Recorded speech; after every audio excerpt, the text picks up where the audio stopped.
जाके हृदय में सतनाम विराजे, सतगुरु तहाँ विराजे आप। वो सत्य नाम जिसने जपा, सत्य नाम जिसने जपा, टिकट में श्वास श्वास, सोई हंसाय मेरे लोक में, अज जाकर मिलत तका। हजी सत्य नाम निज सार जगत में,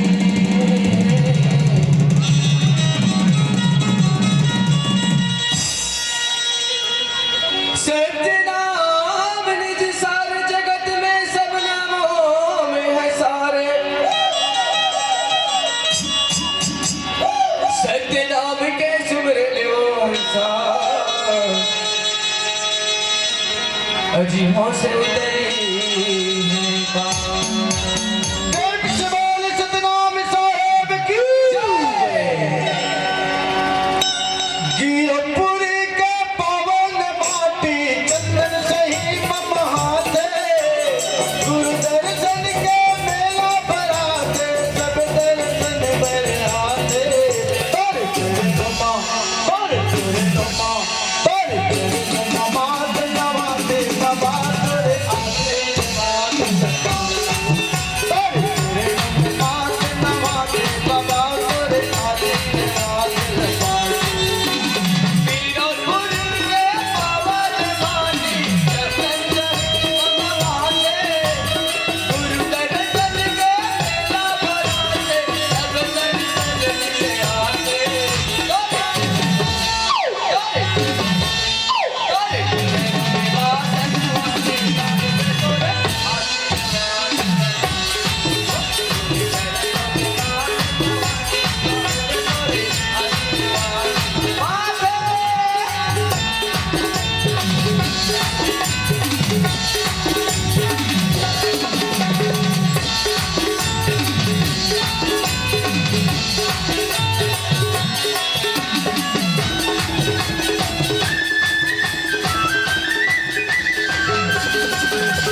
नित्यं ब्रह्मेन्द्र सुर किन्नरै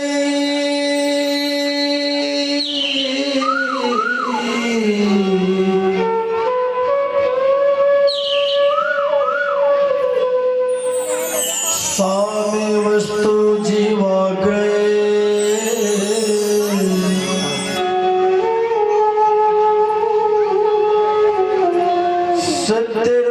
सत्यरूपेण सपुरा माता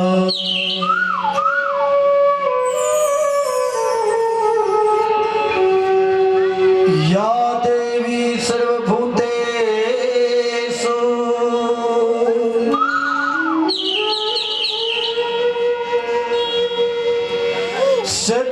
सत्यरूपेण संस्थिता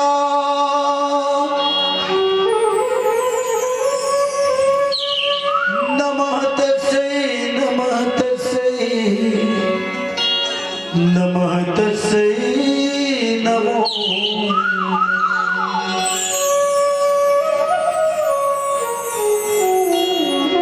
गुरुर्ब्रह्मा गुरुर्विष्णु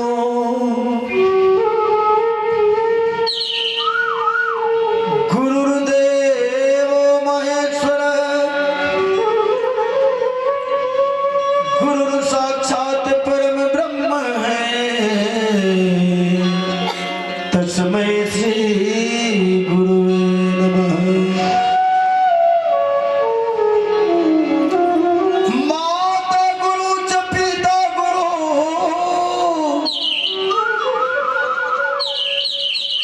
यही देवने के देव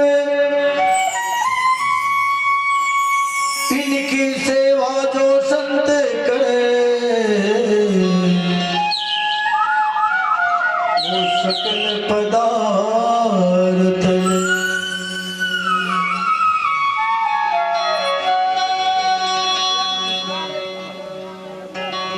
सारे तीर्थ धाम आपके चरणों में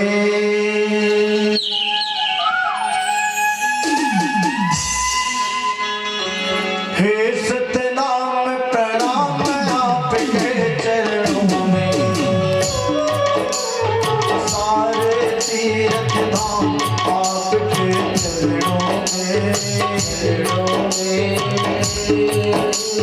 हे सतनाम प्रणाम आपके चरणों में सारे तीर्थ धाम आपके चरणों में हे सतनाम प्रणाम आपके सारे तीर्थ धाम आपके चरणों में हे सतनाम प्रणाम आपके सारे तीर्थ धाम आपके चरणों में हे सतनाम प्रणाम आपके चरणों हे सतनाम प्रणाम आपके चरणों में हे गुरुदेव प्रणाम आपके चरणों हे सतनाम प्रणाम आपके चरणों में हे सतनाम प्रणाम आपके चरणों में सारे तीर्थ धाम आपके चरणों में हे सतनाम प्रणाम आपके चरणों में सारे तीर्थ धाम आपके चरणों में हे गुरुदेव प्रणाम आपके चरणों में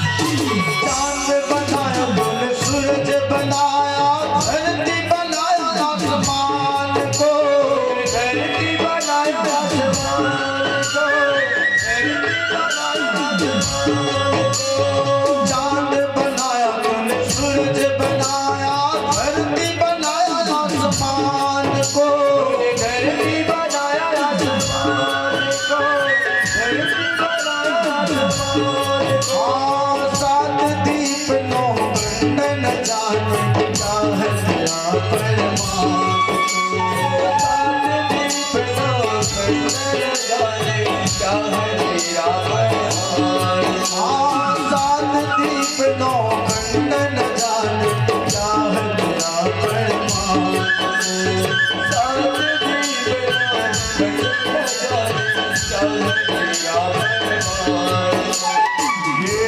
जीवन तर्पण है आपके चरणों में चरणों में हे सतनाम प्रणाम आपके चरणों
सारे तीरथ आपके चरणों में हे सतनाम प्रणाम आपके चरणों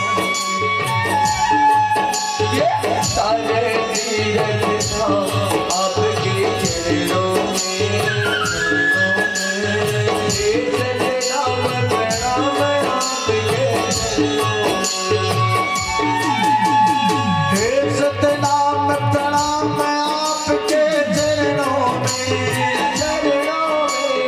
हे गुरुदेव प्रणाम आपके चरणों में हे गुरुदेव प्रणाम आपके चरणों में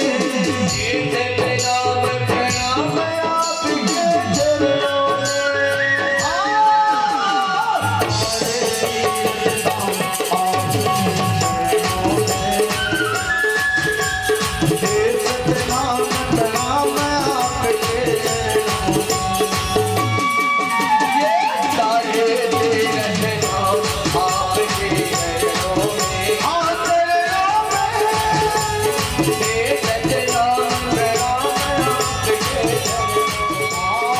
सतनाम प्रणाम आपके चरणों हे सतनाम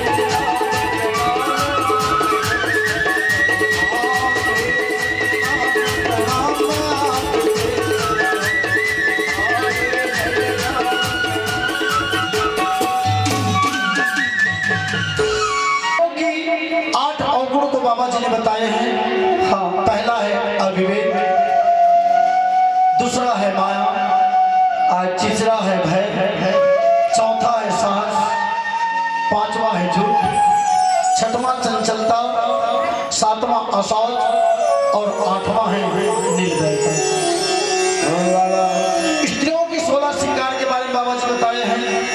हाँ, अंग मंजन, दिवस्त्र, महावर, केस, मांग, वोट, माथा, मेहंदी, उबटन, अमैसा, सुगंध, मुखराग, दांत, उत्तराग और काजल। ये 16 श्रृंगार है नारियों की। अच्छा जी। मनुष्यों की जो पक्का 25 प्रकृति होते हैं उसके बारे में माता सफरा को समझा रहे हैं। पहले में बताया ज्ञान, दूसरे में वैराग्य, तीसरा में योग विज्ञान, चौथा में दया, पांचवा में क्षमा, छठवां संतोष, सातवां श्रद्धा, आठवां सत्य, नौवां है अहिंसा, 10 नंबर विवेक, 11 है विचार, 12 है साहस, 13 है शीलता, 14 है संकोच, 15 है उदारता, छठवां है 16वां है संयम, 17वां है त्याग, 18वां है पांडित्य, 19वां है परिश्रमी, 20 है अनुशासन, ब्रह्मचर्य, विनय, उद्यानी, मृदुलता। ये 25 प्रकृति को बताया।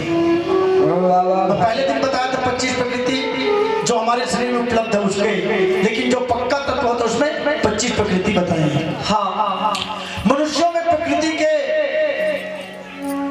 ये तो पक्का गुण था। इसके बाद में अवगुण को भी बताया 25। क्या क्या बताए हैं? हाँ, मुख्य रूप से 18 अवगुण बताए हैं। अज्ञानी, निर्दयी, हिंसक, अविवेक, कामी, कुविचार, असत्य, क्रोधी, लोभी, लंपट, आलसी, निर्लज, पुख, अवज्ञ, ईर्षा, द्वेष, चुगली, अहंकारी और अविश्वास। बाबा जी। नारियों की प्रकृति को, नारी के सात्विक स्वरूप को बता रहे हैं बाबा गुरु घासीदास माता सतपुरा के पास में। वह नारी की पूजा होती संसार में जो इन चीजों को अपने शरीर में व्यक्त करता है। पहला है लज्जा, दूसरा है संकोच, तीसरा श्रद्धा, चौथा शील, पांचवा भक्ति, छठवां प्रेम, सातवां ममता, आठवां विश्वास, नौवां परिश्रम, विनीता, मृदुलता, प्रसन्नता, पवित्रता, उदारता, सहन, दृढ़ता, प्रतिप्रणा, साहसी, स्वच्छता, संयम, नियम, दया, निर्लोभ, सत्य, अहिंसा, निष्काम, त्याग, तपस्या, संकोच और संकल्प। ये 31 प्रकार की नारियों में गुण होना चाहिए, तभी एक अपने परिवार को सही ढंग से संस्कार प्रदान कर सकता है। इसके साथ हाँ, नारियों में अवगुण का भी वर्णन किया। ये तो नारियों की अलंकारिक प्रकृति बताई है, उसके बाद में अवगुण को भी बताएं। क्या क्या बताएं? का निर्जला, निसंकोच, आलस्य, कठोरता, अपवित्रता, छल, कपट, अनित्य, कर्षण, भोगी, श्रृंगार, हास्य, निर्दयी, लंपट, चोरी, चुगली, असत्य, हठ, अज्ञान और चंचलता।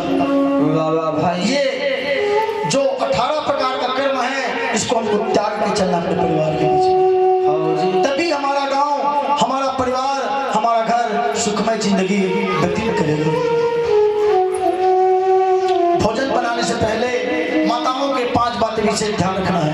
मैंने बोला था अंतिम समय में नारी समाज के लिए जो हमको कैसे जीवन निर्माण करना है, ये 7 शब्दों का वर्णन होना है। बताते तो आज माता जन को भोजन पकाने से पहले 5 किन चीजों का अनिवार्य उसको बताए हैं। सबसे पहले बर्तन अपना अशुद्ध ना हो, शुद्ध बर्तन रखें। जिस पात्र में भोजन बना रहे हैं वो शुद्ध होना चाहिए। शुद्ध मतलब स्वच्छ होना चाहिए। दूसरा है शुद्ध जल होनी चाहिए। जिस जल को हम खाना बना रहे हैं वो जल शुद्ध होना चाहिए। तीसरा है शरीर हमारा बिल्कुल पाक, पवित्र और शुद्ध होना चाहिए। चौथा बताए हैं जो हम चावल भोजन बना रहे हैं वो चावल शुद्ध और स्वच्छ और सुरक्षित होना चाहिए। और भोजन बनाते समय मुख में नारियों को कुछ नहीं चबाना चाहिए, अर्थात मुख पूर्ण रूप से शुद्धि हो। इतना कर्म करोगे तो आप 2 व्यक्ति के लिए भोजन बनाओगे और 5 व्यक्ति आके आपके घर से भोजन करके चला जाएगा, फिर भी आपका हंडी में चावल बच जाएगा।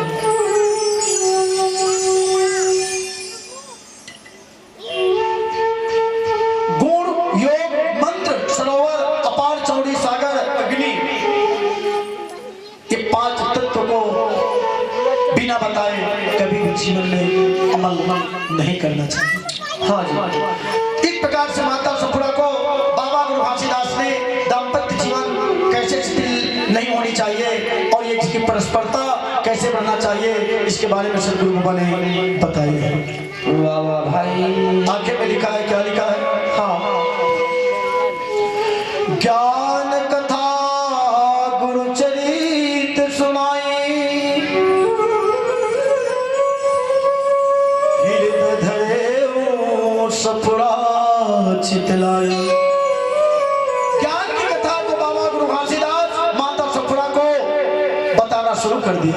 हाँ हाँ हाँ, गिरोदपुरी के सबो संगवारी, सफुरा माई के प्रेम प्यारी। देखिए कितना सुंदर शब्द लिखा है। गिरोदपुरी नहीं, जिसे बाहर गांव में हम शादी होकर के बच्ची को ले आए तो हमको ये नहीं सिखाना चाहिए कि मुख्य घर में बैठने के लिए आपको नहीं जाना है। जितने भी यहाँ पर माताएं हैं सब एक नारी का स्वरूप है, सबसे परस्पर सहयोग बना करके सब आपका हितैषी है, कोई हमारा दुश्मन नहीं हो सकता। घासीदास सफुरा सत सुमिता, आनंद शोभा जाई नहीं गिनता। माता सफुरा को बड़ा भावपूर्वक गुरु बाबा ने ज्ञान को बताए हैं। और बाबा जी ने संदेश दिया, मानव समाज को एक तरफ पुरुष बैठा था, एक तरफ माता बैठा था, तो पुरुष वर्ग को क्या समझौता दिया? कैसे जी? बड़ा भावपूर्वक इस भजन को सुनिए। आइए छोटी सी भजन। जिन घर मां नारी के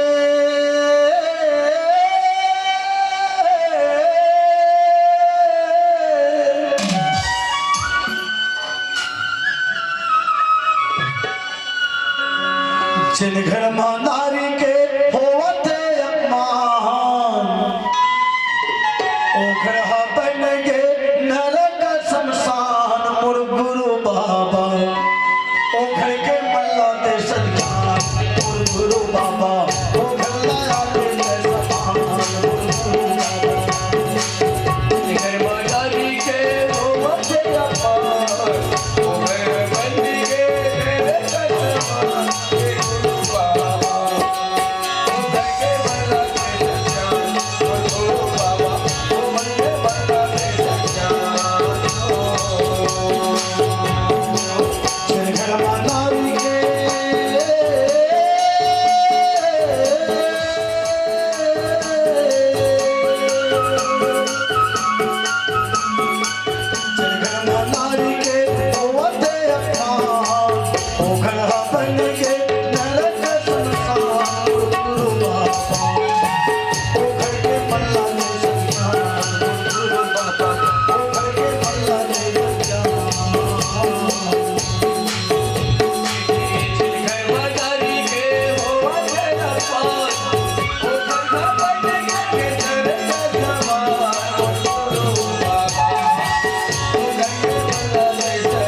सृष्टि में रचना बना दिया,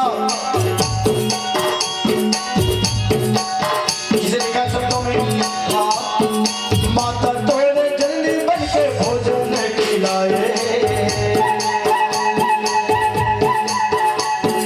माता तोरे माता बन के सृष्टि बनाए, हमारी तोरे माता बन के सृष्टि बनाए।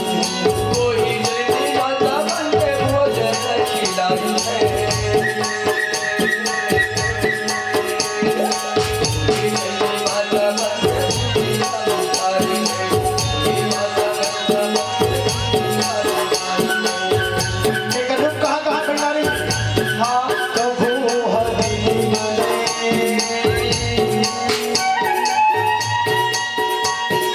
कभू बेटी कभू फूफू कभू मौसी काकी बड़े माँ। कितना रूप है माँ की, हाँ कभी मौसी कभी काकी बड़ी कभी दीदी तो कभी बहनी बन के संग में खिलाए, कभी अचला में झुलाए।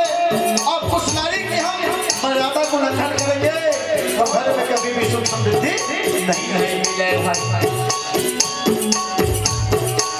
जिन घर मां नारी के होते अपमान, वो घर बन के नरक संसार। ओ बाबा, ओ घर के मल्ला के संसार, ओ बाबा, ओ घर के मल्ला के संसार।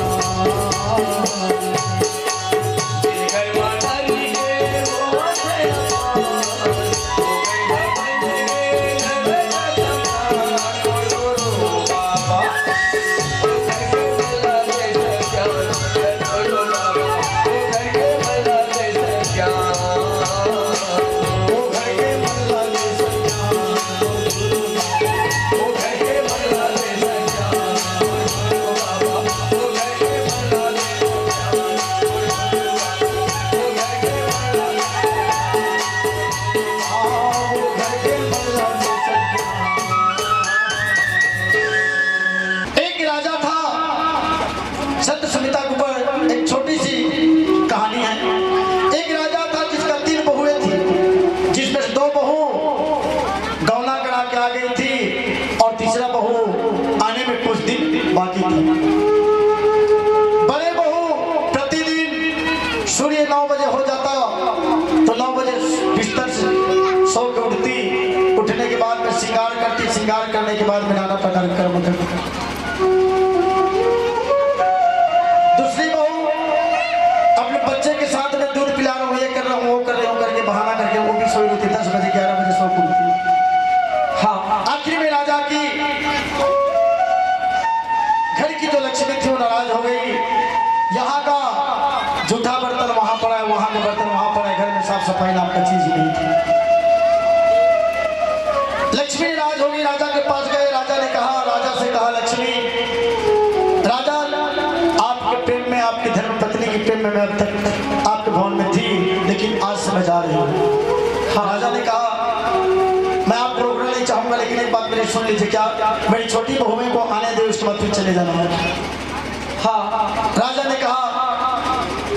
राजा की बात सुन करके लक्ष्मी माता कही कि ठीक है, जल्दी से ले आओ अपने बहू को।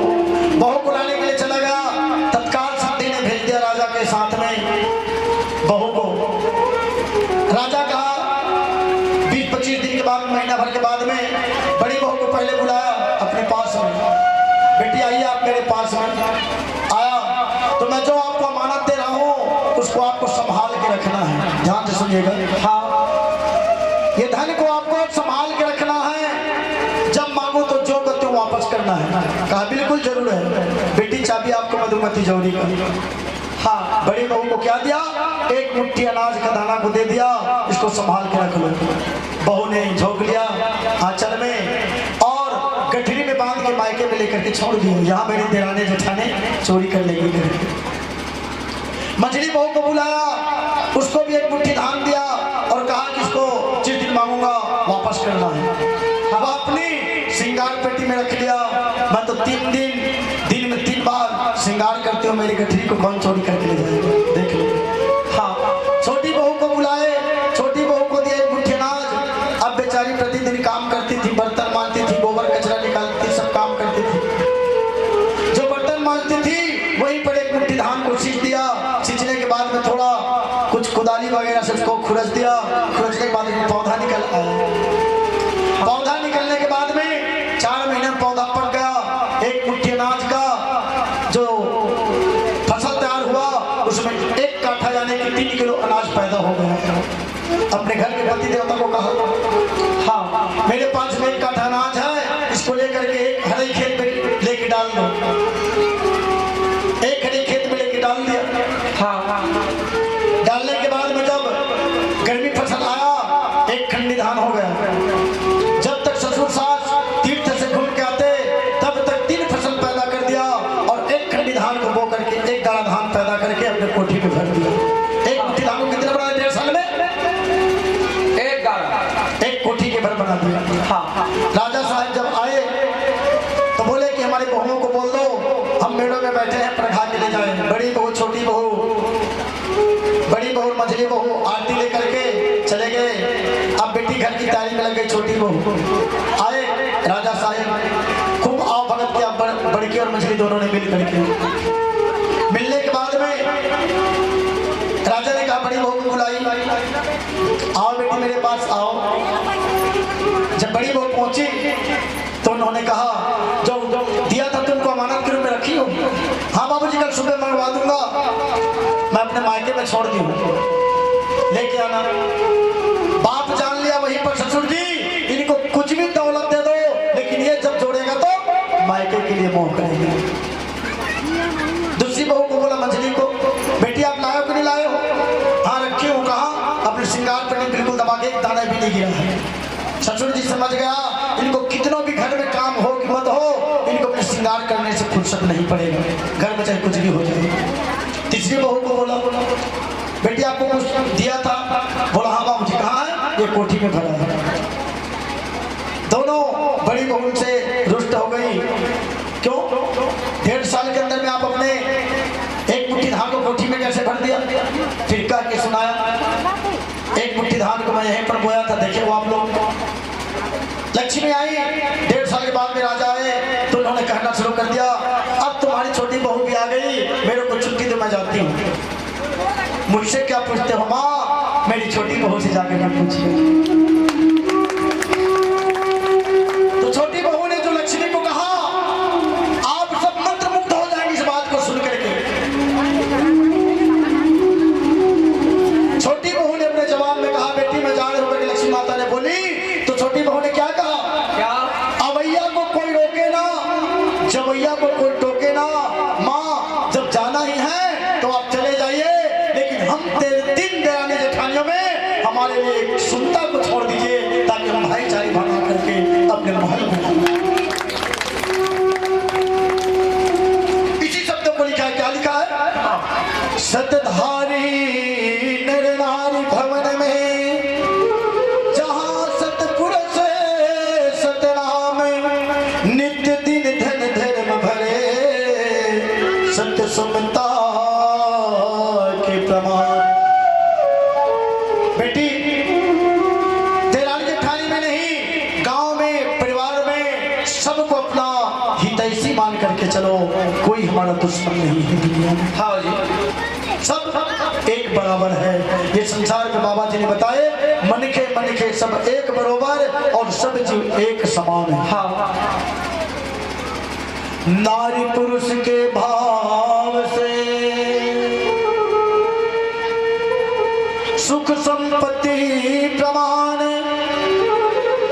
सवा खुशी संतान रहे, मानो जगत कल्याण।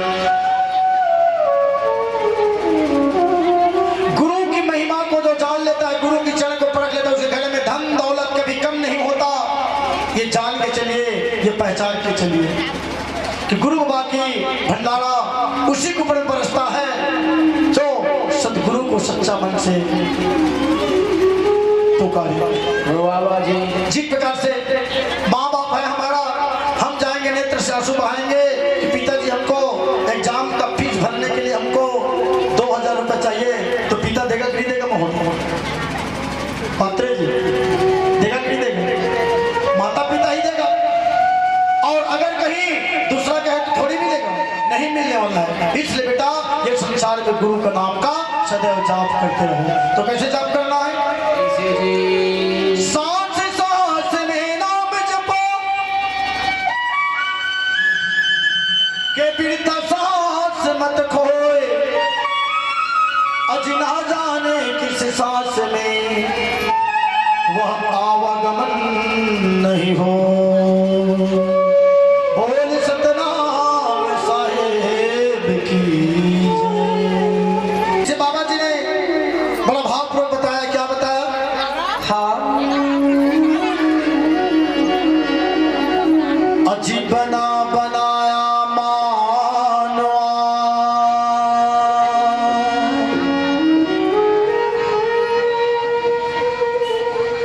बिना बुद्धि बेतुल,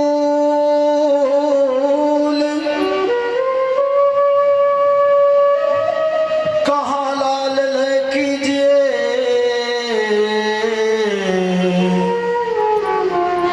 बिना बास का फूल।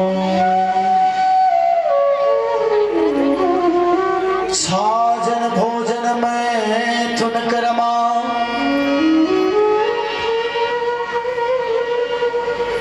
आलस निद्रा मोह सठ धर्मा, पशु पक्षी सभी को व्यापे, निशिवासर सोदा वादा पे।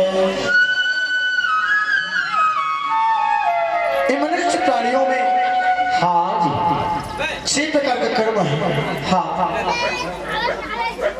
जो सिर्फ मानव में नहीं, ये संसार में जितने विचार खां 84 लाख होने सब में व्याप्त है।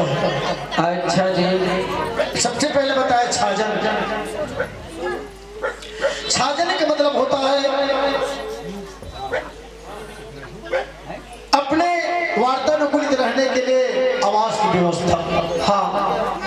जरा देखिए छोटा समाज, एक मनुष्य भी अपने रहने के लिए आवास की व्यवस्था करता है, और एक पक्षी भी अपने लिए आवास की व्यवस्था करता है। हाँ। एक जीव, हर जंतु जो जलीय प्राणु है, मरुस्थलीय प्राणु है, प्राणी है, सब अपने अपने भावपूर्वक स्थान को ग्रहण करते हैं। अच्छा जी।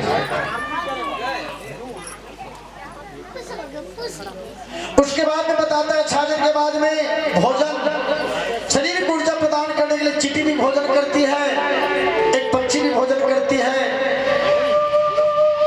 हर जानवर भी भोजन करता है, और ये नरतन भी भोजन करता है। हाँ। अपने अपने वंश उत्पत्ति के लिए सबको प्रजनन की जरूरत पड़ता है।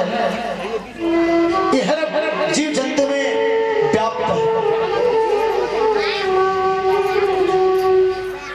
इसके अलावा बाबा जी ने और बताया, आलस अधिक थक जाने के बाद, ज्यादा वर्क करने के बाद में शरीर को जब स्थिर करना है तो आलस्य आना भी सबको जरूरी है। बाबा ज्ञानी बाबा। निद्रा थकने के बाद में हर जीवों को आराम करने की जरूरत पड़ती है। हाँ। चाहे पशु हो, पक्षी हो, कीड़े हो, मकोड़े हो, सबको। और मोह अपने अपने बच्चों के लिए, अपने अपने जीवन के लिए, अपने अपने शरीर के लिए, अपने अपने धन के लिए, सबको मोह है। ये लिखा है, आलस निद्रा मोह सठ धर्मा, पशु पक्षी सभी को व्यापे, निशिवासर सोदावा दापे। ये 6 प्रकार का कर्म हर जंतु में पाया जाता है, लेकिन इन जंतुओं से अलग करने वाला वह कौन सा तथ्य है जो हमको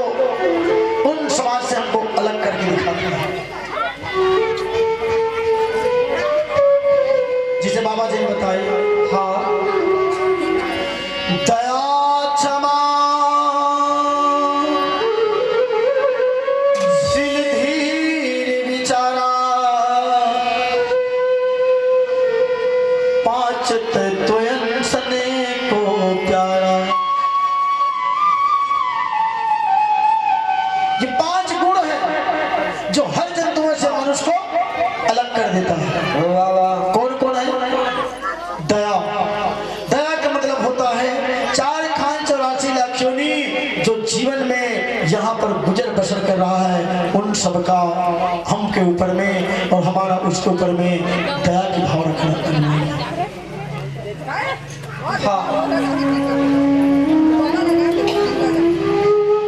क्षमा इसे शब्द में संस्कृत में लिखा है, किसी शब्द में क्या लिखा है? नरस्याभरणं रूपं रूपस्याभरणं गुणगुणस्याभरणं ज्ञानं ज्ञानस्याभरणं क्षमा।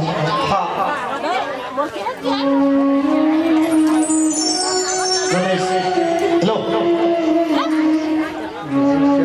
वहां पर बोले नाना प्रकार की विधि भाव से हमको बचना है, तो वह नर नर नहीं जिसमें कोई रूप ना हो, रूप है फिर भी वह नर नहीं जिसमें कोई गुण ना हो, गुण है फिर भी वह मनुष्य नहीं कि उसमें ज्ञान ना हो, और ज्ञान है फिर भी वह मनुष्य मनुष्य नहीं जो क्षमा नाम का चीज न जानता।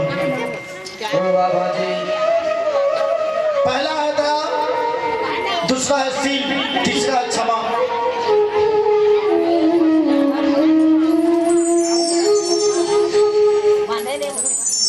दया, क्षमा, शील, धीर, किसी भी कार्य करने के लिए हमको धीरज बरतना अनिवार्य है। हाँ, धीरजता से काम करोगे तो आपका सब काम सफल हो जाएगा, और किसी भी प्रकार के जल्दबाजी करोगे तो काम बिगड़ जाता है, जैसे संतों ने कहा है। हाँ, आराम काम सतनाम का और जल्दी काम शैतान का। हाँ। इसके बाद आगे करीब बाबा जी ने बताया विचार, किसी भी कर्म को करने से पहले अपने आत्मबोध विचार कर लो कि काम से हमको कौन सफल मिलेगा, हमारा सुयश होगा या अपयश होगा, इसको विचार करके करना, तभी आपको हाँ जीवन में मनुष्य कहलाने का अधिकार मिलेगा। अन्यथा बना बनाया मानवा बिना बुद्धि बैतुल कहाँ लाले ले कीजिए बिना बांस का फूल। इस प्रकार से बाबा जी ने मानुष विचार की कथा को सुनाए हैं। बोलिए परम पूज्य बाबा गुरु घासीदास की जय।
तेरे पवन झकोरा पंछी पर उड़ाए गिरा